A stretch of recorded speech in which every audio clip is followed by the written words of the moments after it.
How's it going? It's going great. Good.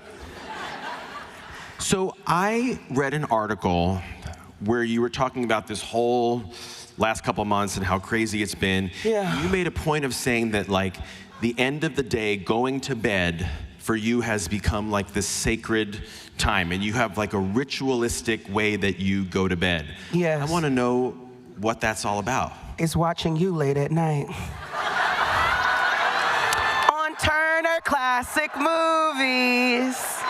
Last night I watched Notorious. Ooh, yeah. So good. Hitchcock in black and white. It was Absolutely. Yeah. So what do? You get all cozy? Take a really good hot shower, get little snacks, get my, water, and then I spray the pillows with the aromatherapy and all that good stuff. I pull out the iPad, I click on the icon, watch TCM. I scroll, and I'm like, that one. And there you are. I love it. My favorite thing. It truly is.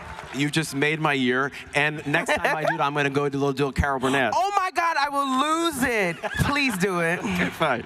Such a fan of you. Thank you, I'm a fan of yours.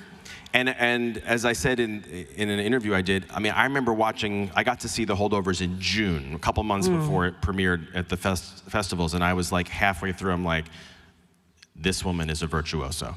Like, we gotta get her. So thank you for being here. Thank you.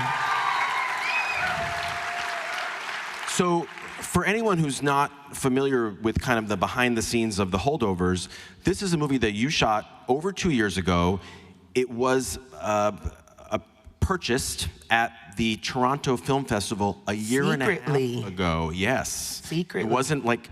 I was at the Toronto Film Festival for another movie, and Alexander was like, I'm here.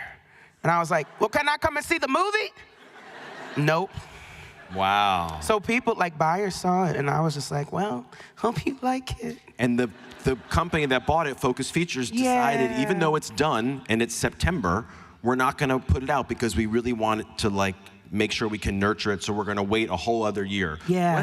What was it like for you to wait that whole extra year knowing you had done this performance? Well, Alexander has very good taste. It's funny you say this. We were shooting one of the last scenes, and it was us, when we're all in the car driving around. So in order to make that happen, it would be me and Paul in the front, and Alexander in the back, scrunched in the back, because he really wanted to film it, and having a camera and getting the back view of us. And so it was super quiet, and the whole movie was really intimate. But that day in particular, we were in between takes, and I was like, I really look forward to eating pasta with you guys in Venice next year. And I was like, Alexander, all I want to do is be on a boat in Venice, stepping out. And it didn't happen. And I said, that's okay. That's okay. Yeah. No, but Focus Features has amazing taste. So when I found out it was Focus, I was like, oh, whatever y'all want to do, like they asked me. But, extremely good taste that I was like, they'll know the right time. And then we got hit with the strike. But it was kind of perfect because the strike ended November 8th, and we released in theaters November 10th. Perfect. Yeah. It was a blessing in disguise. It happened the way it was meant to. Absolutely. So because I do work for TCM, I was really intrigued to learn that so Mary, the character, smokes. You do not. Do not, no. And you turn to Betty Davis to teach you how to smoke? Sunset Boulevard. You know when she's sitting in her living room and she has her back towards the camera and it's like the credenza, and he's by the door, right? He's like, I'm leaving, and she's being really dramatic, and she just has the cigarette going, and it's just this smoke. And I was like, I want to make that happen. So yeah, I really binged on TCM heavy, that was my smoking teachers. I love it. Mm-hmm. And then, as people may be aware, it was important to you, Mary, as a cook in the Yeah. you wanted to cook. You wanted to actually cook. Yes. Did you get to like? I mean, the rest of whatever she was making was going to be in the script. You didn't get to say. Yes and no. It just said like she's cooking. So we were like, okay, let's do oatmeal. I don't suggest that. Because after many takes, oatmeal congeals, and that thing is like plaster. And then you're doing a take and you're like, ugh, and it doesn't move. So I'll rethink that one next time.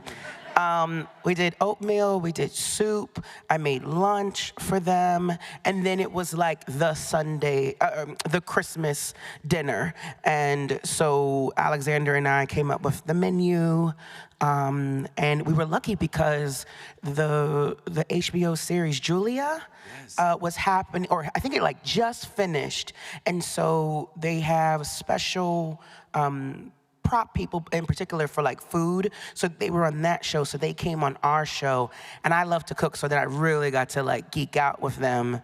And what was really cool is I was like, guys, can you please not eat today for the day that we shot the Christmas? Oh, right. Yeah, and I was like, what if we just eat in real life on camera? And so we did. So we didn't eat that day, and then when they shot it, we ate a whole complete meal. Wow. And then at some point they said cut, and we were still eating.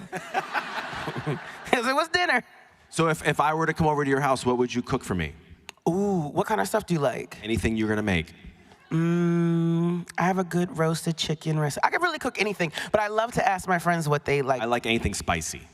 Ooh, okay. Then maybe I might do like a mole chicken and some rice and some grilled roasted vegetables. Like roast them first and then put them on the grill for the grill marks. Yes. Yum, right? I want all of that. And then some like street corn. That could be really fun. Okay, great. Come over. You name the day. The character of Mary Lamb is obviously very meaningful to anyone who's gone through loss or grief in their lives. Yeah. What have been some things that people have said to you once they've seen this movie and want to talk to you about it? A lot of people have either written to me or messaged me.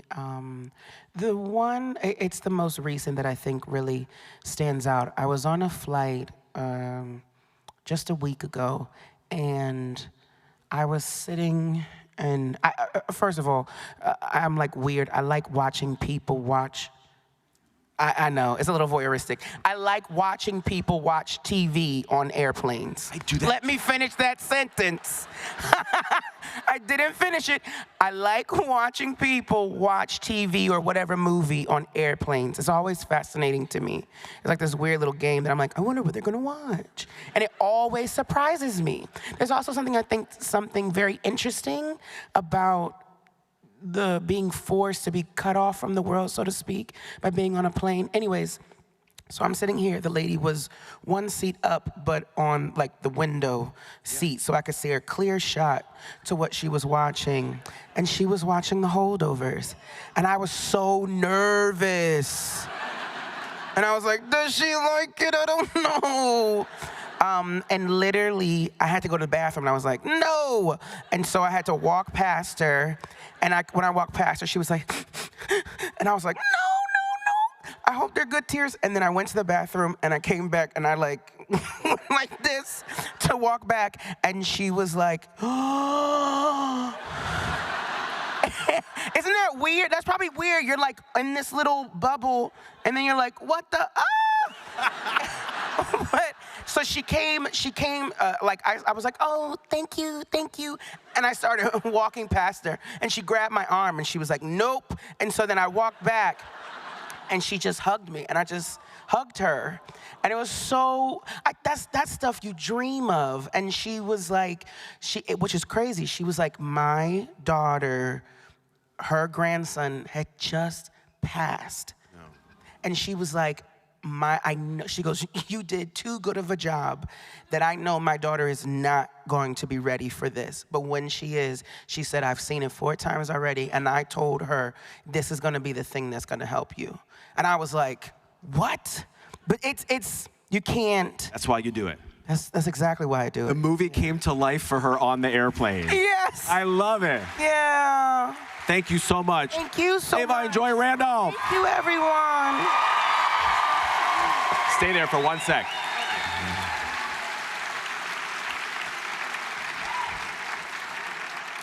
So much fun. All right, coming up next, the wonderful Greta Lee. So let's watch a scene from Past Lives.